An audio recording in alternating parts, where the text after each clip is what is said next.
I never thought I'd be the guy telling a story like this. My life was stable, maybe a little routine, but stable.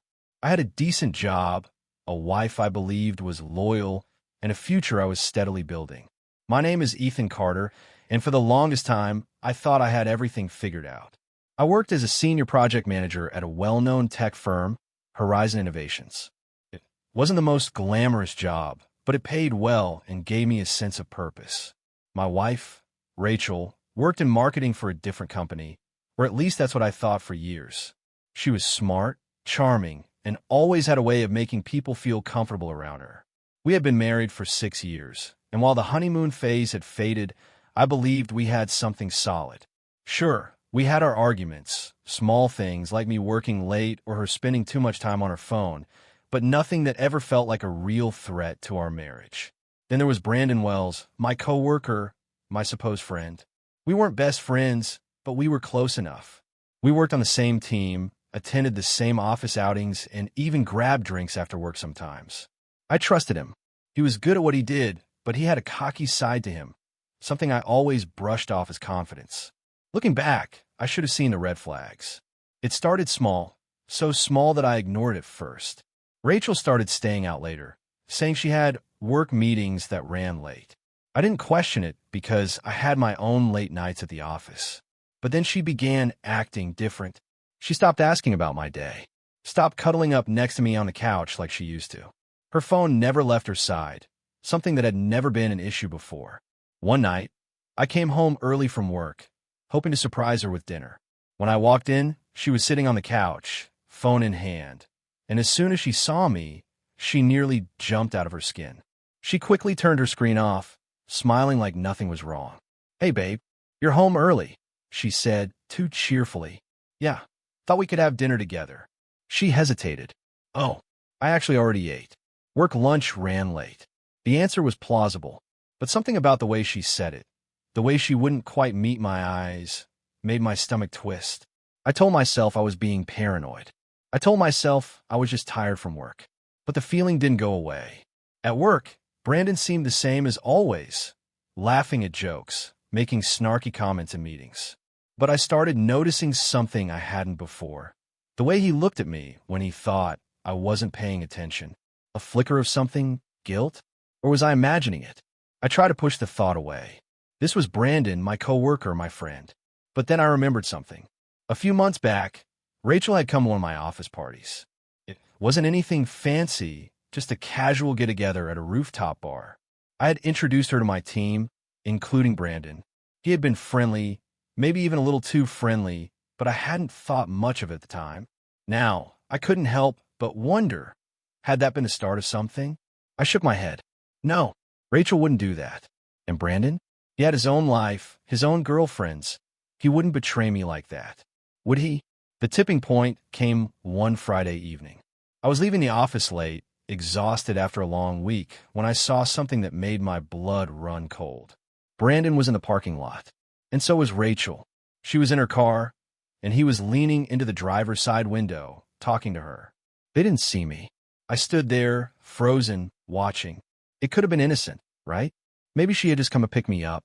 Then Brandon laughed, reaching into her car and touching her arm in a way that felt too familiar. I felt sick. I wanted to march over, demand an explanation. But something held me back. I needed proof. Real proof. So instead of confronting them, I turned and walked away. I had no idea what I would uncover in the coming days. But one thing was certain. My life was about to change forever. I couldn't sleep that night. I lay in bed, staring at the ceiling, my mind racing with possibilities. Was I overreacting? Was I letting paranoia get the best of me? But then I remembered the way Brandon had leaned into Rachel's car, the way she had smiled at him, the way her body language had been so open, so inviting. I turned my head to look at Rachel, lying next to me, her face peaceful in sleep. I used to find comfort in moments like this. Now all I felt was unease. I needed to know the truth. Over the next few days, I paid closer attention. I noticed the way Rachel's phone never left her side, how she angled the screen away from me when she texted. She used to leave it charging on the kitchen counter at night. Now, it stayed under her pillow. I started testing her. "Hey, let's go out for dinner tonight. I suggested one evening, something spontaneous. She hesitated for a second too long. Oh, I actually have a work dinner. Oh yeah? With who? She faltered. Just some people from the team. Networking stuff. She was lying. I could see it in her eyes, hear it in the forced casualness of her tone. But I didn't press. Not yet. Instead, I went out myself. I parked my car a few blocks away from the restaurant Rachel had mentioned. I wasn't even sure what I was expecting. Maybe I'd see her actually having a business dinner, and I'd feel like an idiot for doubting her. But when I finally spotted her, my stomach dropped. She wasn't with coworkers. She was with Brandon. They were sitting in a dimly lit corner of a trendy restaurant, leaning in close. Her hand rested on his arm as she laughed at something he said. He looked at her the way a man looks at a woman he's with, not just casually talking to. I gripped the steering wheel so hard my knuckles turned white. I could have stormed in right then, but I didn't. Instead, I took out my phone and snapped a picture. The betrayal was real. But if I wanted to confront them properly, I needed more than just one picture from a distance. I started checking Rachel's phone when she was in the shower. She had a password now, something she never used before. Another red flag. So I did the next best thing. I went to our phone provider and checked the call logs. Her most frequently contacted number? Brandon. Texts at 2 a.m. calls during her lunch breaks. It was all there, plain as day. I even overheard Brandon on the phone at work one afternoon. Yeah, I miss you too, he said in a low voice, standing by the break room. He glanced around to make sure no one was nearby. He didn't see me. That's when I knew. They weren't just sneaking around. They were in something, and they were doing it right under my nose. I had seen enough. At this point, I could have just confronted Rachel. Could have thrown the evidence in her face and watched her scramble for an excuse. But I wanted them to feel what they were doing. I wanted them to lose. So I crafted an anonymous email and sent it to our HR department. Subject: inappropriate workplace relationship between employees. Message: I am bringing this to your attention as a concerned employee. There is an ongoing affair between Rachel Carter and Brandon Wells. It has been happening for months and violates company policies on workplace relationships. I suggest an internal investigation.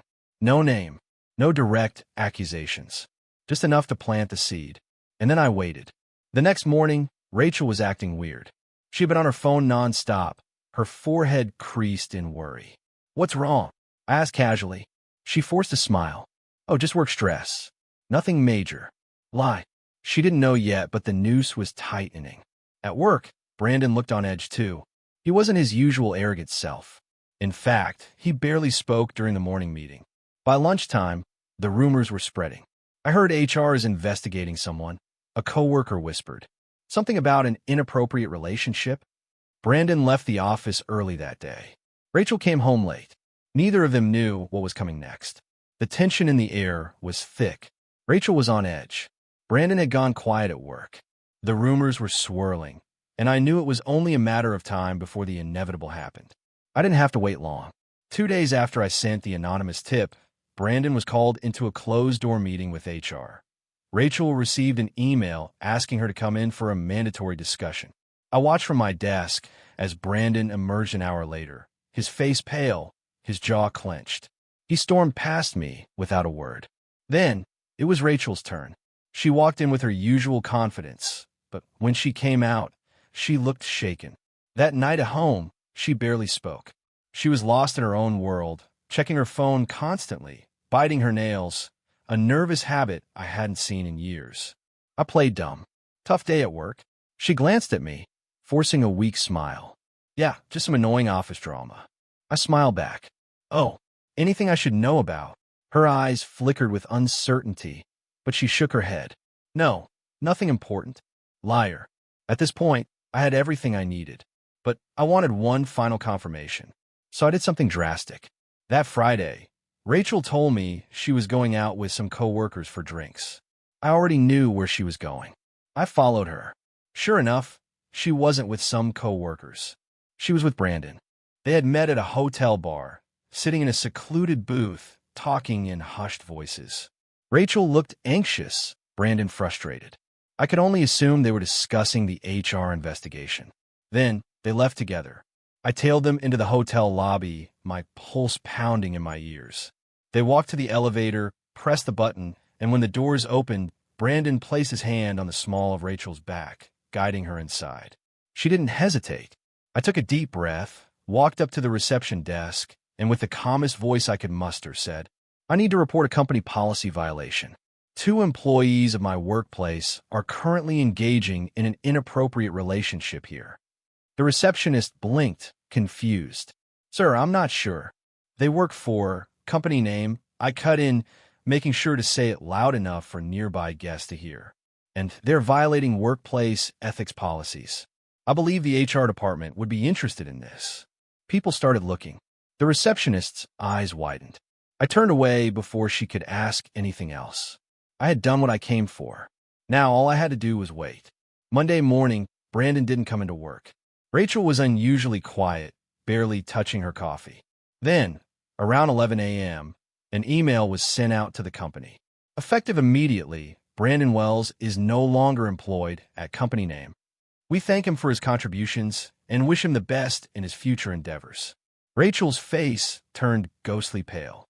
She stood up, phone in hand, and rushed out of the office. Not long after, she was called back into HR. An hour later, she returned to her desk, grabbed her things, and walked out. She didn't even look at me. A second email followed in the afternoon. "Rachel Carter has tendered her resignation, effective immediately." I leaned back in my chair and exhaled slowly. It was done. The confrontation at home. That night, Rachel came home late. Her face was red, her eyes puffy. She had been crying. She didn't even try to hide it anymore. "You did this," she whispered, her voice shaking. I tilted my head. "Did what?" She let out a bitter laugh. "You reported us. You ruined everything." I leaned forward. "I ruined everything?" "No, Rachel. You did." She opened her mouth, but no words came out. "You betrayed me. You lied to me. And you threw away your career for what?" "A fling with Brandon." Tears spilled down her cheeks. "I didn't mean for this to happen." "Save it." I stood up, my voice cold. "I want a divorce." She let out a choked sob. "Please, let's just talk about this." "No, Rachel. We're done." She collapsed onto the couch, burying her face in her hands. I turned and walked away. For the first time in months, I felt free. After that night, Rachel completely fell apart. She tried to pretend like things were fine at first, cooking dinner, asking about my day, acting as if she could somehow fix this. But I was done playing along. I slept in the guest room. I barely spoke to her. And when I finally handed her the divorce papers, she shattered. She sobbed, clutching them in her hands. "Please don't do this, Alex. We can fix this. I'll do anything." I shook my head. "You already did enough." She grabbed my arm, desperate. "I'll go to therapy. We could try counseling." "Rachel," my voice was calm but firm. "You cheated. You lied. And you didn't stop. You only regret it because you got caught." She stared at me, her face twisted in grief. "I can't undo what happened," she whispered. "No," I agreed. "But I can walk away." She collapsed onto the couch again, sobbing into her hands. I didn't feel sorry for her. Brandon had it worse. I found out through a coworker that after he was fired, he tried to apply for jobs in the same industry. But word spread fast. Apparently, a few people in HR had shared the details of his dismissal with industry contacts. They didn't name names directly, but in a tight-knit professional circle, it wasn't hard to figure out who was involved. No company wanted to take a risk on someone with an ethics violation attached to their name. From what I heard, he started looking at lower-paying jobs outside his field. The last update I got, he was working at a small firm in a different state, making significantly less than before. Rachel, on the other hand, struggled to find any work. She had been with our company for years, but after the scandal, her reputation was tainted. Even if potential employers didn't know the full details, they knew enough. She ended up working a temporary administrative job, far from the leadership position she had once held. They threw away everything for their affair, and they lost it all. A few weeks after she moved out, Rachel called me. I debated ignoring it, but curiosity got the best of me. Her voice was small, broken. "Hey." I stayed silent. She took a shaky breath. I wanted to say I'm sorry. I waited. "For everything," she continued. "For hurting you. For lying. I was selfish, and I ruined everything. And now I have nothing." I didn't feel pity, but I did feel closure. I had once loved this woman. trusted her, built a life with her, and she had thrown it away. I sighed. I hope you learn from this, Rachel. She let out a soft sob. I just wish I could go back. But you can't, I said simply. Silence. Then she whispered, goodbye, Alex. I hung up. I didn't look back. Rachel was gone. Brandon was gone. And for the first time in a long time, I could finally breathe. The weight of the betrayal, the anger, the heartbreak, it was still there, but it didn't control me anymore. I focused on myself.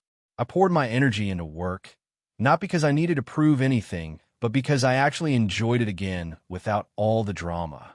With Brandon out of the picture, our team thrived. The toxic tension was gone, and I was recognized for my contributions, not overshadowed by office politics. Outside of work, I hit the gym harder than ever. It became more than just a routine. It was a way to channel all the emotions I'd bottled up for so long. And I reconnected with old friends, the ones I had drifted from because I'd been too wrapped up in my failing marriage to see how much I had neglected everything else. Slowly but surely, I was rebuilding, and I wasn't looking back. I never spoke to Rachel again after that last phone call. But I heard things. Through mutual friends, I learned that she had tried to date again, but things never worked out. Maybe because deep down, she knew she had lost something real when she lost me. She bounced from one short-term job to another. No stability, no real career growth, just a downward spiral from where she once was. She had gone from a respected professional to just another person struggling to get by. A far cry from the life she had when we were together. As for Brandon, last I heard, his wife had obliterated him in the divorce. She took the house, primary custody of their kids, and a significant chunk of his savings. From what I understood, he tried to fix things at first, begged her to reconsider, promised he would change. But the damage was done. She moved on. He didn't. One day, months after everything had blown up, I ran into an old acquaintance from work at a local cafe. We caught up for a bit before he suddenly leaned in and said, "Man, you really dodged a bullet." I raised an eyebrow. "Oh," he chuckled. Rachel tried to reach out to a lot of people after she lost her job. Wanted connections to help her get back on her feet. He took a sip of his coffee, shaking his head. Nobody wanted to touch that mess. I wasn't surprised. She had built a reputation, and not a good one. I had moved on. She hadn't, and that was her problem. It took time, but I finally reached a place where I wasn't just healing, I was thriving. I wasn't bitter. I wasn't stuck in the past. I had learned my lesson. And more importantly, I had gained something far more valuable. A new future, free from the weight of betrayal.